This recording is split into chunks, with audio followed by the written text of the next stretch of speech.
Yo, what's going on, guys? It is me, Quicken, and welcome back to a brand new episode of the Bayern Munich Roma. This is episode number 3, and we have a lot to get to. If you guys enjoyed today's episode, make sure to slap a like, show your support, and leave a like, as well as leaving a comment down below, because I will be asking you guys for some suggestions. So the first thing that we are going to do is that we're going to change the kit numbers for our new players coming into the squad. The first player is Alexander Nubel, who was currently wearing the number 12 jersey, but we're going to give him the number 30, mainly because that's the number I wear when I play my goalkeeping position. So we're going to give him the number 30. And for Benjamin Henrichs, he was already wearing the number 2, which I think is a good number, which suits him. He's a fullback, and that number was vacant, so we're going to give him the number 2. The last player we're going to take a look at is Leroy Sané, who you guys know is the star signing for our team, and we're gonna give him the number 7 shirt because a lot of you told me to give him the number 7.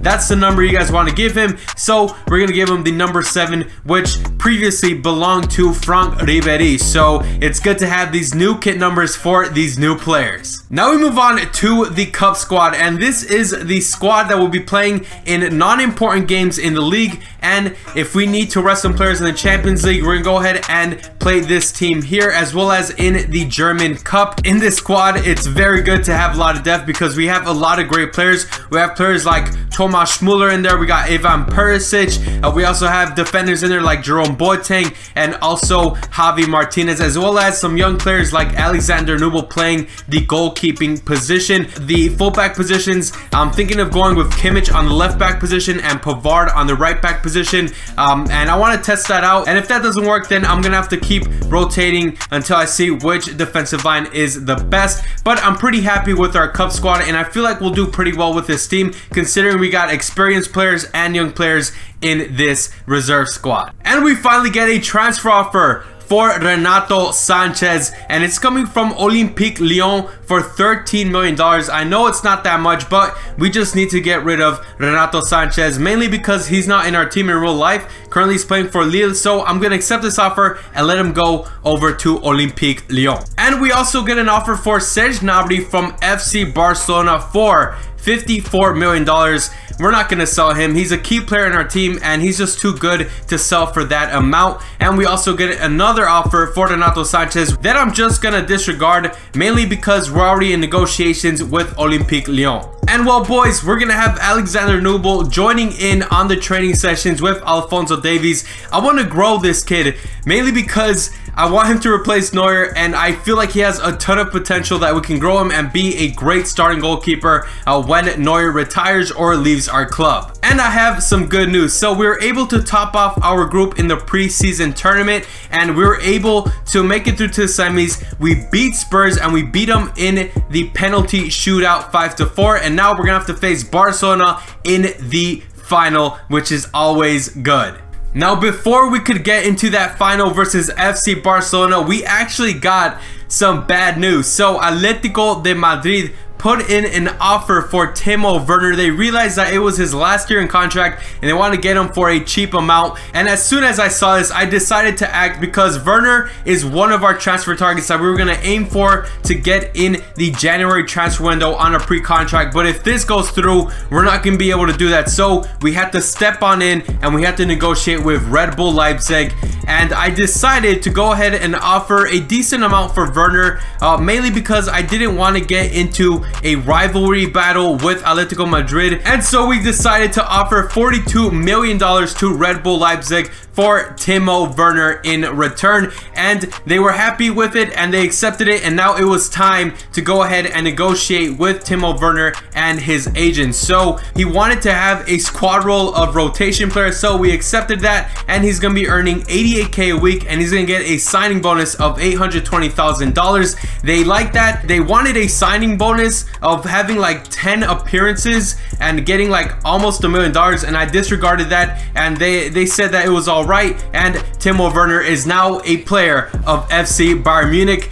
I didn't want to sign him yet, but things had to be done. And if you're wondering, Timo Werner will be the number 20 in Bayern Munich, and hopefully in the future he'll be the number 9, but for now he's gonna be number 20. Finally, with all that drama done, it was now time to play the preseason tournament versus FC Barcelona, and it was going to be Coutinho facing off against his former team FC Barcelona, and this was going to be a very good game to play. I decided to put Timo Werner in his debut match versus Barcelona, and Barcelona was going in with their full team. They were going in with Messi, they were going in with Dembele, and man, this was a very entertaining game. I am recording this post-match, so instead of commenting on what's actually happening in the game, I'm going to commentate on how I felt the team played and how I think Timo Werner is gonna fit into our squad. So we started off very shaky, I'm not gonna lie.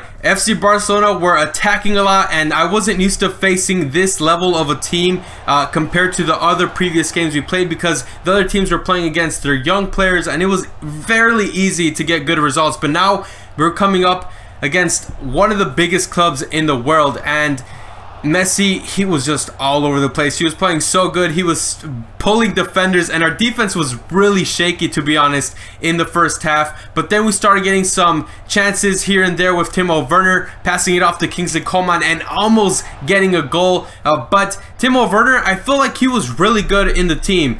He has decent passing.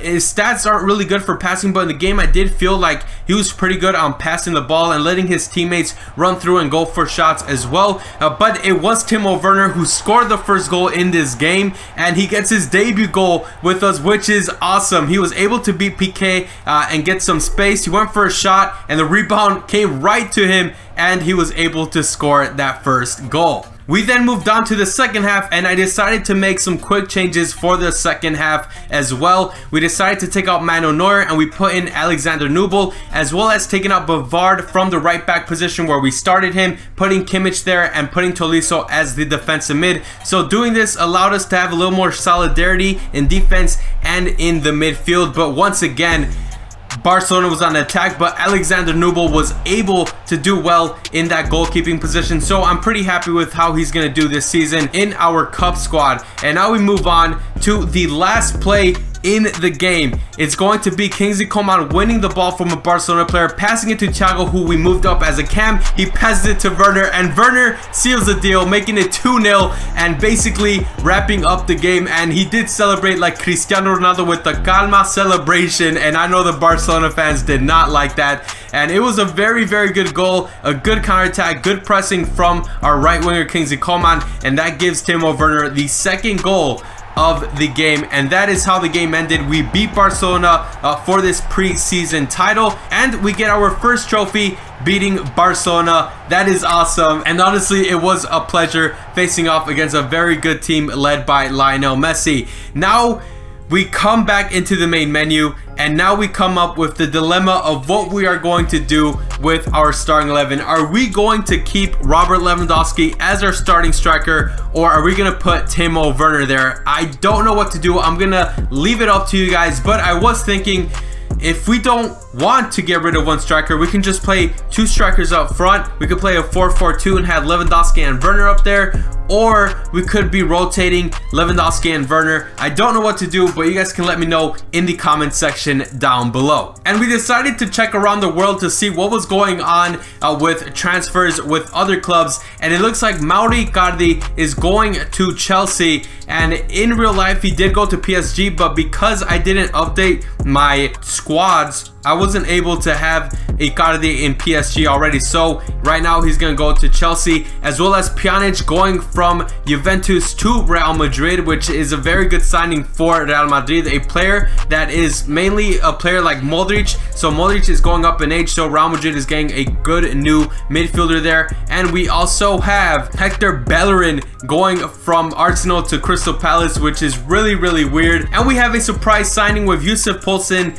leaving Red Bull Leipzig and going to Wolfsburg. So Red Bull Leipzig lost two of their main strikers, and I don't know what they're going to do with their attack. And we do have the good news that Alphonso Davies went up by 1 overall rating. We were training him heavily, and he finally goes up by 1 rating. He's going up to a 73. And we also decide to transfer list Sven Ulrich now that we have Nubel, I don't see him getting any playing time, so we're gonna go ahead and transfer list him. But right when everything was going fine and dandy, we get the news that Jerome Boateng, his transfer release clause was triggered, and I don't know what to do because Roma is willing to pay it. I don't know if I should negotiate a new contract with Boateng or if we should just let him go and try to bring in a new center back on the transfer deadline day. Let me know in the comment section down below. Should we maintain and keep Jerome Boateng, or should we let Roma get him on the release clause and sign a brand new center back?